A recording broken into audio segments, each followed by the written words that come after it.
Hello, it's Davy Mooney, coming to you from the University of North Texas, where I run the jazz guitar program. Benedetto artist, Sunnyside Records artist, got Way Back, and I forgot to bring it. I have a new record coming out in January called The Word, and I have my copies at my house. So I looked over here, and it's the sequel to Benign Strangers. It's a record I did with my buddy Ko Omura. It's all the same musicians. We recorded this back in 2018, but you'll be seeing The Word soon, y'all. But yeah, it was a lot of fun. Really excited about that album coming out. And got my two Mel Bay books, Personalizing Jazz Vocabulary and Into the Labyrinth. Finishing up the new book on jazz phrasing. Got to fix a couple things, but that'll be out sometime in 2025. And yeah, I returned from my sabbatical semester to do juries this past week. And what is it? It's like early December right now. We just did our juries and scale tests and repertoire tests that we do here. And yeah, some great playing, some not as great playing from the students, but you know how it goes. Anyway, I don't want to talk to you about all that. You probably don't want to hear about all that. But what I do want to talk to you about is the Tom Jobim song, Dindi. Really beautiful tune. My goodness. I think I heard this first off when I was maybe in 7th or 8th grade. My uncle Jeff Cole, shout out to Jeff Cole. You might see this video. He made me like a mixtape from his record collection. Like a lot of different stuff was on that mixtape. I remember there's some Steely Dan tunes on there. This was the early 90s, so didn't have like Spotify. So it was like a Dindi, the version of Dindi from it's a Tom Jobim album. It's like the incredible world of, I was just looking at, The Wonderful World of Antonio Carlos Jobim with really nice Nelson Riddle arrangements. He put that version on there. And I was just listening to it again a few minutes ago, and it really struck me. It's funny how kind of a Sinatra vibe there is to Jobim singing on that song, especially with the Nelson Riddle arrangement and everything, because the record he did with Sinatra, I think was maybe the same year or the next year. I don't really know the story about that, but they play the song in, Jobim's in the key of A, and Sinatra's in the key of C. But yeah, and it's been recorded a million times. It's one of these tunes. Astrud Gilberto has a really nice version from around the same time, 65. I believe this tune was written in the late 50s because the actual first version that I could find is from Sylvia Telis, who I wasn't familiar with. It's a very early bossa nova singer who maybe isn't as known, at least among American people these days, not as well known as Astrud Gilberto, who obviously had the big hit with a girl from Ipanema. But that version is like 1959. She's in B flat. So this is something that's interesting. So everybody's kind of around. Jobim's in A, Sinatra's in C, Astrud is in A, Sylvia Telis is in B flat. I learned the song in E flat, and I'll tell you why, and I'll make a confession that you've heard me make before. But when I was a freshman here at UNT, I had the new real book, that legal real book. And I had to pay money for it. Like I paid $40 for that book. And, you know, the idea was that it was legit and that the lead sheets were from published sources. So I went back, I was looking at it, and in the back they have sort of the source where the chart is coming from, and Dindi is in that book. I learned it, opened it up, learned it from the sheet music, did not go back and check those chords with any version I heard, partially because it's a pretty simple song in some ways. I mean, the bridge has some interesting things going on that I'm going to talk about in a minute. But it said on the in the back of the new real book that lead sheet, the source was the actual publisher's music of the tune in E flat. It also listed Sarah Vaughan's recording that I didn't actually listen to. But so that's interesting. Maybe, I don't know how that goes down. I don't know how all the versions are, with a nice open A chord or the G chord, how the publisher's like, okay, E flat. But that's what I play it in, and I just I played a version out at Sundance Square on my solo gig. I've been doing, if you haven't noticed, these tunes that I've been doing lately are sort of songs that I've been playing out in the solo gig. And I hadn't played this song in a long time, but it's one of those that's in my long-term memory. So it was kind of interesting to just kind of pull it out. There's some rubato in the on the A sections with the melody on my live version, or my solo version, that was not really intentional. But I was like, how does it go here? But I figured I'd put it up because it had a nice vibe, and it is improvised, Joe, and I'm not, the arrangements that I'm doing are not that elaborate. But I'll go through the chords again. I'll go through an E flat. It's nice because it has this opening sort of rubato verse. Sky so vast is the sky. Sort of E flat major 7 or E flat 6/9 to D flat major 7. He does that twice. Vast is the sky with faraway clouds. You can get some cool open chord voicing. E flat major, I love this chord, where I've got B flat, E flat, open D, open G. And then the D flat, I can leave the G open.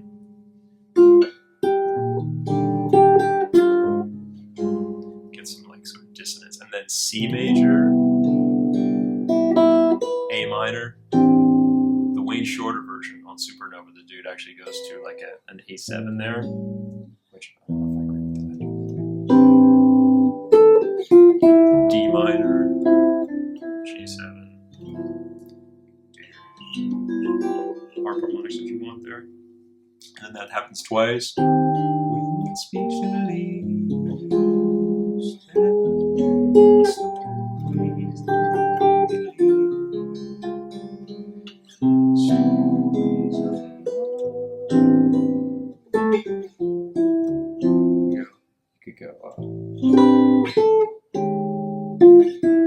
little tritone sub, E flat sus before the D minor. And then when the tune goes into tempo, it's just an A-A-B-A form. And you got E flat, G, to D flat, sort of E flat 6/9 to D flat 6/9, back to E flat, then a 2/5 to A flat major, 4 minor, you can do A flat minor or D flat 7, E flat major. And then the chord bar 8, I learned it as B flat minor 11 because that's what's on the chart. And I was kind of curious about that, so I was going back. And a lot of versions just go back to that D flat 6/9, which, is kind of an inversion of B flat minor 11. I listened to another version that's kind of fun is Joe Pass on, what's it called? Sign of the Times. If you all have never heard that record, it's a trip. I really like it. It's that same, it might be the same year, 65 or 66, 67 maybe. Really cool sort of West Coast, big production with vocalists, and Chet Baker's playing on there, and they play a lot of pop tunes. They play Beatles songs. I really, I listened to that a lot when I was doing my dissertation on Joe Pass, checking out all his 60s stuff. But he plays the, I think he's in C, because that would have been right when the Sinatra version had come out, which probably helped to make the song popular. But so he plays the minor, sort of minor 5 chord, 1 to minor 5, which is kind of a cool sound. And then, so that repeats.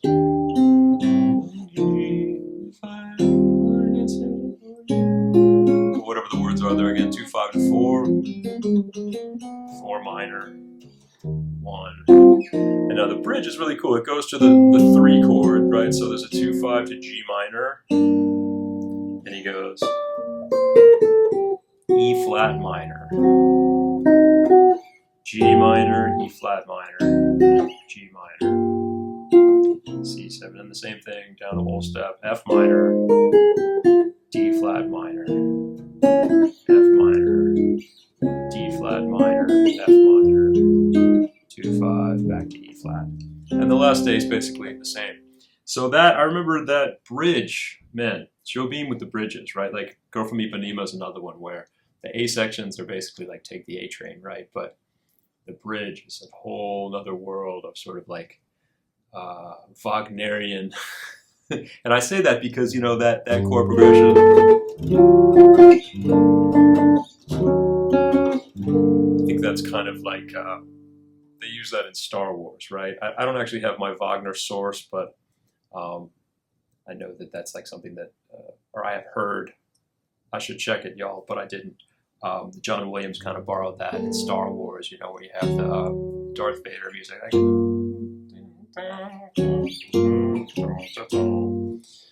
That minor chord and then a minor chord down a major third. And it's kind of cool. There's a lot of ways to think about it. You know, from a jazz school perspective, when I first encountered this, that was the way I interpreted it. I thought like, okay, well, a D7 altered, which is 5 of G minor, when I have a fully altered D7 chord with like sharp 9, sharp 5, all that good stuff, I go up half step and I play melodic minor. This is what they call E super Locrian.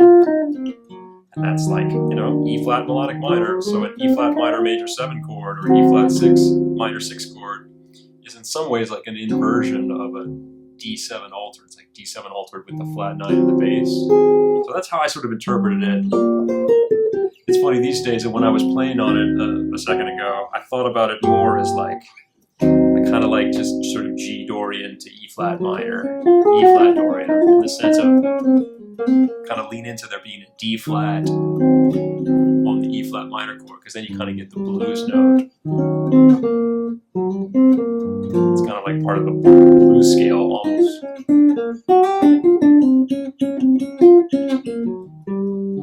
In a way. And that chord progression was actually the inspiration of my hit single Wrinkles. But I do play that song on every gig. It's kind of like my most played, at least, song by me. And the whole intro of Wrinkles is like this. Harmonically, it's G minor. At least if you want to figure that out, slow down the YouTube video and you can figure that out.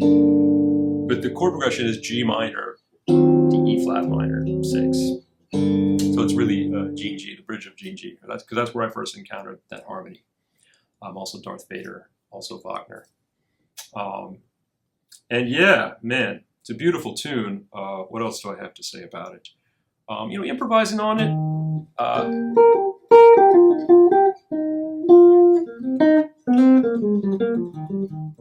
mean, I guess in a chord scale world, you kind of have E flat, Ionian, E flat major, you know, arpeggio. Pentatonics, the relevant pentatonics, G minor pentatonic. When you get to the D flat 7, D flat major, D flat 6, 9, it's definitely kind of like a Lydian vibe. If you have to come up with a 7-note scale to think about it.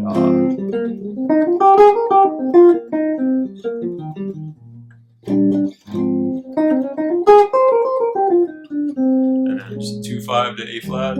Sometimes I'll go, when I was playing the solo version, I think I went,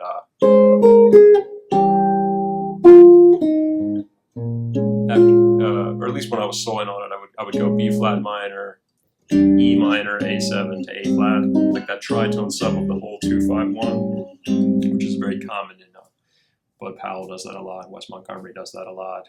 I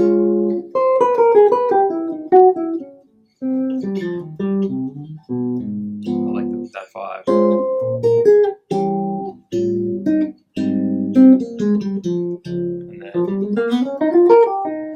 And then you tonicize A flat, you go to the 4 chord, and then 4 minor, A flat melodic minor, D flat Lydian dominant, same scale.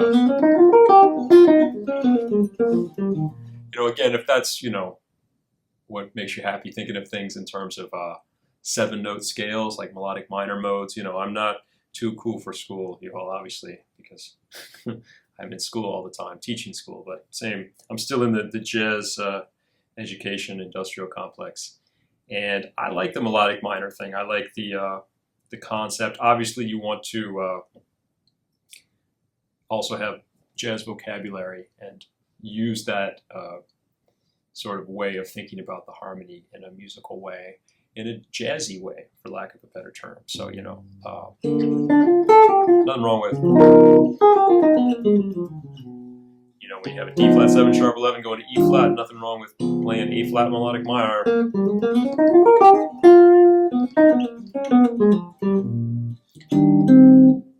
But the way that I play A flat, I can't separate A flat melodic minor from jazz vocabulary, because the whole reason I'm playing a melodic minor scale over a chord change is because I've been studying jazz since I was very young, but seriously studying jazz since I was about 14, 15 years old. So it's just all part of it, part and parcel of it. And yeah, on the bridge, like I said, I feel like half the time I think of it as G minor 7 to like D7 altered, G minor 7, D7 altered, G minor. And the fact that it's an E flat minor 6 chord, I'm just thinking it's D7 altered with the flat 9 in the bass. Half the time. The other half of the time I'm thinking, really thinking like G Dorian or a G minor 7 chord to an E flat minor 7 chord.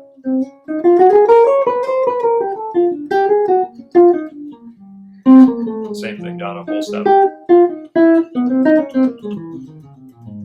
That's the C7 version, and then if I'm going F minor to D flat minor 7, sounds more like that. And it's a very subtle difference. I mean, the difference between D flat Dorian and D flat melodic minor, I think it might be one note, y'all. I think it might be the difference between, you know, a flat 7 and a natural 7, right?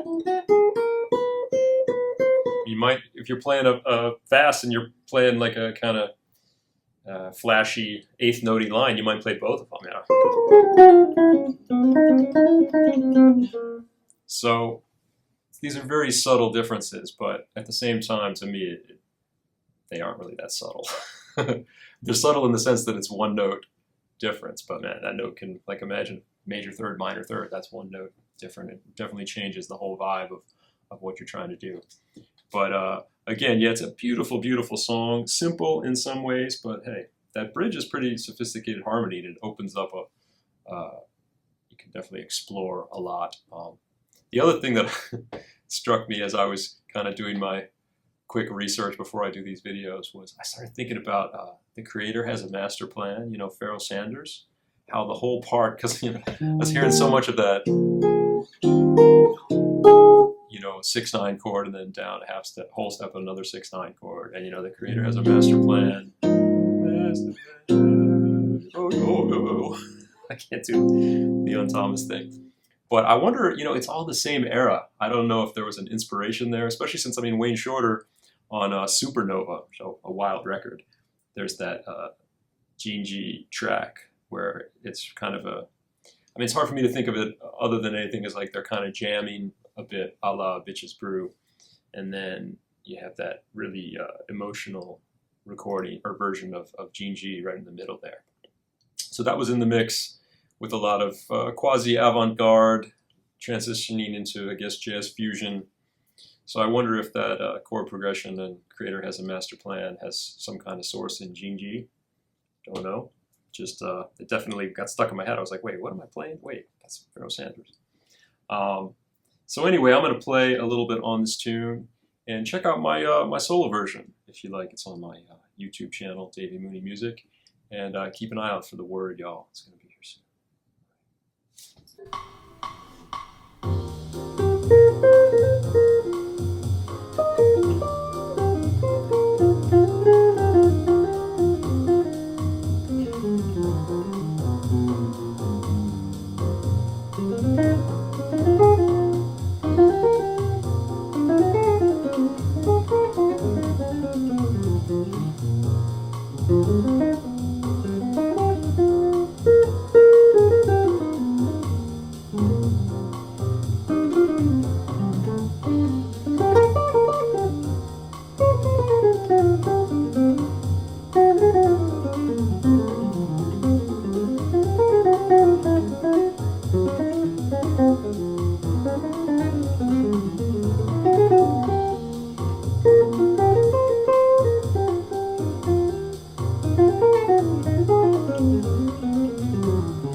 Thank